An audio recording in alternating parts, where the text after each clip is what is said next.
morning everyone. Today we are continue our ECMO series, and today's topic is ECLS and acute renal failure and dialysis on ECMO. Extracorporeal membrane oxygenation is a life-saving therapy, and it is divided into two systems. Veno-venous ECMO, that is indicated for patients with respiratory failure but preserve cardiac activity. Another one is veno-arterial ECMO, that is indicated in refractory cardiogenic shock, and it provides both pulmonary and the circulatory support. Veno-arterial ECMO is also indicated as extracorporeal life support. ECLS has been applied even outside the ICU, for example in emergency department, where it can be used as an extracorporeal cardiopulmonary resuscitation or in out of hospital cardiac arrest cases. Recently, a modified ECMO setup has been proposed after cardiac death to perfuse the liver or the kidneys as a bridge to organ procurement.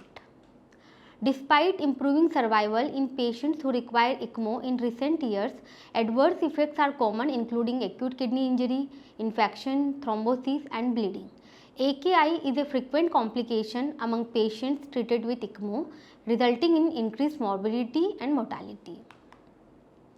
The kidney disease improving global outcome definition and the neonatal modification are used to define AKI based on changes in serum creatinine or urine output in a patient who are on ECMO. This table is showing the stages of AKI according to the kidney disease improving global outcome definition. Stage 1, when the serum creatinine is increased 1.5 to 1.9 times from the baseline, or urine output drop less than 0.5 ml per kg per hour for 6 to 12 hours. Stage 2, when the serum creatinine is increased 2 to 2.9 times from baseline, or urine output drops less than 0.5 ml per kg per hour for more than 12 hours. Stage 3, when the serum creatinine is increased 3 times from the baseline or more than 4 mg per deciliter, or if there is requirement of initiation of renal replacement therapy, or urine output less than 0.3 ml per kg per hour for more than 24 hours, or anuria for more than 12 hours. Extracorporeal life support organization also define AKI by serum creatinine and the need for dialysis. In addition to diagnosing AKI by urine output and the creatinine, the concept of fluid overload is another manifestation of the kidney dysfunction that negatively impact organ function, and mortality is well established. Since both AKI and the fluid overload are associated with increased mortality, treatment of these comorbidities has been recommended in an attempt to improve ECLS outcome. Fluid overload is highly prevalent in patients supported with ECMO. It often precedes initiation of ECMO, and unfortunately, many patients continue to accumulate additional fluid while on ECMO. Now coming to the incidence of AKI during the ECMO. Reported incidence of AKI in patients treated with ECMO varies from 26 to 85%. This wide range because of differences in patient characteristic, AKI definition and the clinical settings. The pooled estimated incidence of severe AKI requiring renal replacement therapy is 45%. AKI is more common in veno-arterial ECMO than in the veno-venous ECMO, and it is most often present on the day of ECMO cannulation. CESAR trial demonstrated a lower incidence of AKI and use of renal replacement therapy in patients receiving veno-venous ECMO compared with the standard treatment.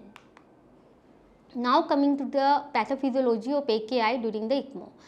First is the patient factors and the critical illness.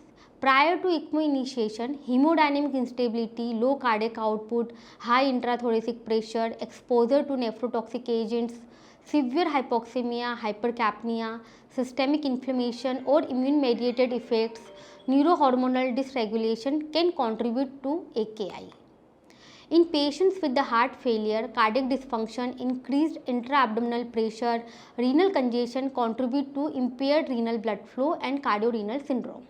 AKI can also occur in the context of other critical illness related complications such as bleeding, limb ischemia, infection and the coagulopathy.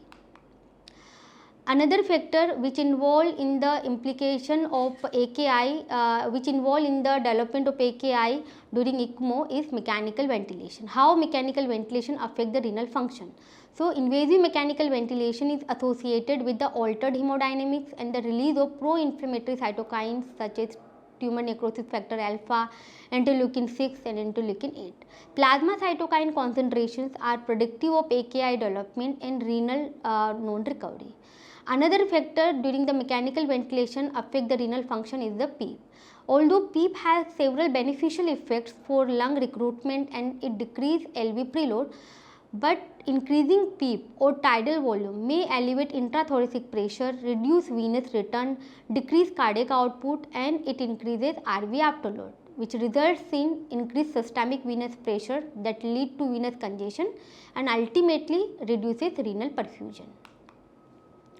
In addition, fluid retention may develop as a result of activation of the sympathetic nervous system and renin angiotensin aldosterone system and the suppression of the atrial natriuretic peptide. So, how we can preserve the renal function during the mechanical ventilation? So, we should use the lung protective ventilation, which not only limit the lung injury, but it has also potential to reduce the risk of acute kidney injury. However, there is the beneficial effect of lung protective ventilation, but during the lung protective ventilation, permissive hypoxia and the hypercapnia might decreases renal blood flow. Third is the ECMO related factor. Following ECMO cannulation, improvement in oxygenation restore the microcirculation in previously hypoxic and hypoperfused organs and the tissue that lead to ischemia reperfusion injury and production of the reactive oxygen species, which adversely affect the renal function. Another factor during ECMO is the continuous flow, which reduces the pulsatility, which may compromise renal cortical blood flow, and it upregulates the RAS system, which induces systemic vasoconstriction, which further reduces the renal blood flow. Circuit related factors also affect the renal function such as hemolysis, rhabdomyolysis from the local ischemia, hemorrhage, renal microthrombosis, cannula related complications such as malposition of the venous cannula that lead to the venous obstruction or aortic dissection. Hemolysis may occur due to the combination of the shear stress from the blood travelling through the blood pump, negative intracircuit pressures and the contact with the non-biological and non-endothelized surface of the ECMO membrane. And this leads to elevated plasma free hemoglobin, release of free iron, oxidative stress and filtered heme pigment causing tubular obstruction. Another factor during ECMO is which affect the renal function is when the blood is exposed to artificial surface, which induce the release of inflammatory cytokines, complement and leukocyte activation and hypercoagulability. Although we know arterial ECMO improve oxygenation and the peripheral circulation, it limit the LV offloading combined with the low EF can result in LV overdistension and worsening pulmonary edema. Now coming to the risk factor for the AKI during ECMO. Older age, pre-existing comorbidities such as cirrhosis, post-cardiotomy shock as an indication for ECMO, late implantation of ECMO, reduced EF, intraoperative transfusion, high lactate, high plasma free hemoglobin, increased bilirubin and high neutrophil to lymphocyte ratio. All these risk factors increases the risk of AKI during the ECMO. During ECMO, high inotropic support, ECMO pump speed and ECMO duration are linked to the AKI development. Higher pump speeds are associated with hemolysis, leukocyte and platelet destruction and the complement activation, which adversely affect the renal function. Now coming to the renal replacement therapy and the ECMO. In patients with the ECMO, indication for the treatment of AKI are divided into AKI, fluid overload, electrolyte disturbance that is not amenable to medical therapy or removal of drugs or toxins. The Extracorporeal Life Support Organization guidelines addressing the AKI and fluid overload and states that the goal of fluid management is to return the extracellular fluid volume to normal or dry weight and maintain it there. The reason is that the edema caused by critical illness or iatrogenic crystalloid fluid infusion causes lung and the myocardial failure, adding to the primary problem. When the patient is hemodynamically stable, diuretics are instituted and continued until the dry weight is achieved. If the suppose if diuretic response is not sufficient to achieve negative fluid balance, or if the patient is in overt renal failure, continuous hemofiltration is added to the extracorporeal circuit to maintain fluid and the electrolyte balance. Now coming to the timing, when to start the renal replacement therapy. So theoretically, early initiation of the renal replacement therapy may resolve fluid overload faster and achieve better sodium removal than diuretics in ECMO patients. However, there is a limited medical literature regarding criteria for timing of renal replacement therapy initiation during the ECLS. According to a recent survey, fluid overload management or prevention are the predominant triggers for renal replacement therapy initiation during ECMO, followed by AKI and the electrolyte disturbance. In a large meta-analysis on adult patients on ECMO, the early initiation of the RRT seemed to increase the survival. Other studies performed in children on ECMO suggested that early start of RRT is associated with the improved outcome. In a retrospective analysis of 153 cardiac ECMO children, 59 received early RRT within 48 hours of ECMO initiation, and they were 3 times more likely to die during their hospitalization. So, some studies support the early initiation of the renal replacement therapy during the ECMO, and some studies found that there is no benefit on early initiation of the RRT in terms of patient outcome. Serum creatinine, AKI stage and urine output are poor markers to guide initiation of the renal replacement therapy. The demand capacity concept has been proposed as a method to guide the decision making process. According to this demand capacity concept, RRT should be considered if the degree of fluid overload and AKI related metabolic derangements are likely to overwhelm the kidney's capacity to compensate, and pharmacological measures like diuretic therapy are unlikely to be effective. The expert committee of 21st Acute Dialysis Quality Initiative meeting concluded that there was no evidence of benefit for preemptive use of RRT in patients treated with ECMO. It is well known that the fluid overload is a determining factor in higher mortality, especially in patients with the heart and the respiratory failure. It should be kept as one of the main triggers for the proactive initiation of the renal replacement therapy. As reported by the Extracorporeal Life Support Organization guidelines, the real goal is to keep the patient close to dry weight. The RRT should be promptly instituted when diuretic therapy is not effective, with the aim of preventing or treating fluid overload. Now, how you start the renal replacement therapy in patient with ECMO? So, there are the 3 ways to start the renal replacement therapy with ECMO. One is using the inline hemofilter.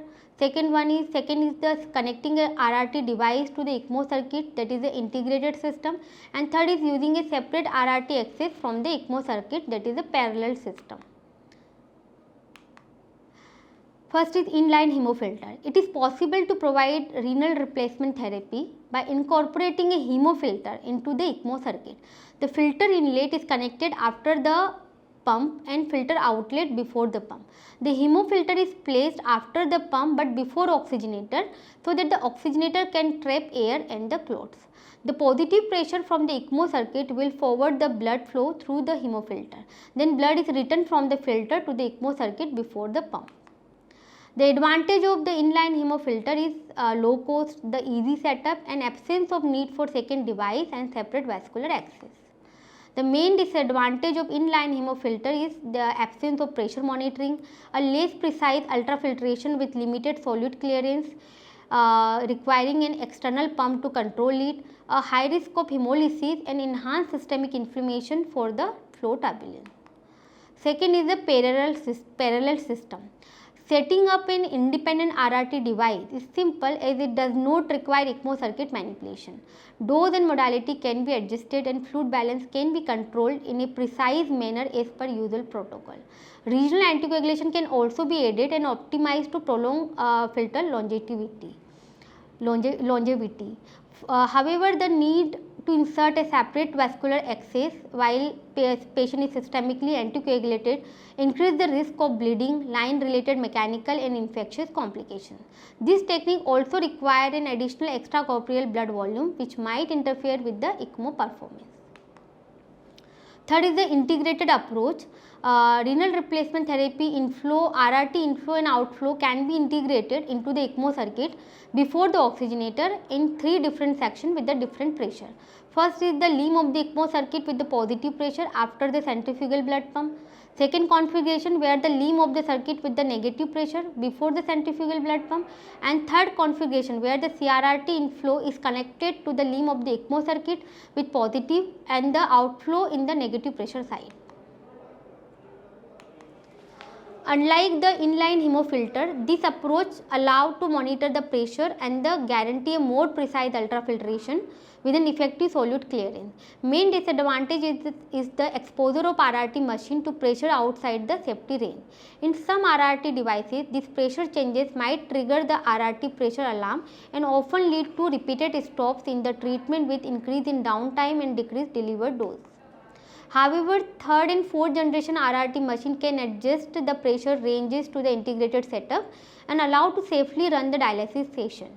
Moreover, this method as the inlet hemofilter does not require any additional central vascular access. Still, it has a high risk of hemolysis and enhanced systemic inflammation for the flow turbulence. This figure is showing the inline hemofilter and the integrated approach. Figure A is showing the inline hemofilter where the filter inlet is connected after the centrifugal blood pump and outlet is connected before the centrifugal blood pump. Hemofilter is placed before the oxygenator so that oxygenator can trap air and the clots. Figure B is showing the integrated approach where the CRRT circuit is incorporated after the centrifugal blood pump. Where it connected to the limb of the ECMO circuit with the positive pressure. Figure C where the CRRT circuit incorporated connected to the before centrifugal blood pump. It means into the limb of the ECMO circuit with the negative pressure. And figure D where the inflow of the CRRT circuit is connected after the blood pump on the positive pressure side and the outflow is connected before the pump on the negative pressure side. Other technical aspect of renal replacement therapy is first is mediator removal. Although raised cytokine concentrations have been demonstrated in patients with the AKI receiving ECMO and it might be implicated in multi-organ dysfunction. There is insufficient evidence to recommend blood purification therapy outside the setting of AKI for patients receiving ECMO. Therefore, the use of RRT with the sole intention of clearing pro-inflammatory mediators during ECMO is not recommended. Anticoagulation. Although the ELSO guidelines do not recommend a specific anticoagulant, systemic unfractionated heparin is the most used one. Despite the heparin availability, unfractionated heparin availability, low cost and the presence of a specific antidote, many challenges can arise such as heparin-induced thrombocytopenia, heparin resistance, variable response from heparin due to its binding to several plasma proteins, endothelial surface and primarily by circulating platelets, which is given heparin by releasing platelet factor 4. Direct thrombin inhibitor could be used as an alternative to heparin. Bivalirudin is a direct thrombin inhibitor with a short half-life and partial kidney clearance.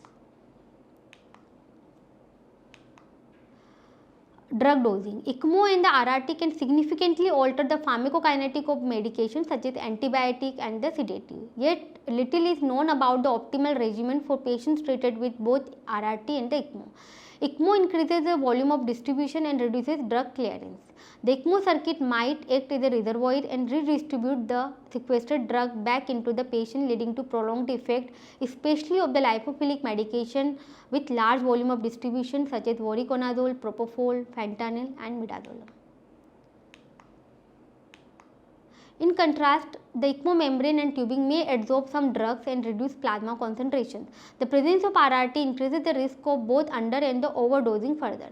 Individualizing drug regimen in patients receiving concomitant ECMO and RRT using therapeutic drug monitoring is suggested wherever possible until more pharmacokinetic data become available. Now coming to the outcome of CRRT during the ECLS. Patients requiring ECMO and the CRRT have a high mortality rate. The presence of AKI itself rather than the requirement for CRRT is an independent risk factor for mortality in critically ill patients undergoing ECMO. Kalistine et al. Observed that the AKI requiring CRRT in patients undergoing ECMO treatment increased 3-month mortality. Other author also confirmed the increased mortality in CRRT patient during the ECMO. In this patient, fluid balance plays a key role in ICU patients' outcome, and its management is a challenge, especially during the ECMO. To date, it is established that the positive fluid balance is independently associated with the mortality and should be prevented. CRRT can be useful to timely and accurately control patients' fluid balance, mainly if an early approach is used.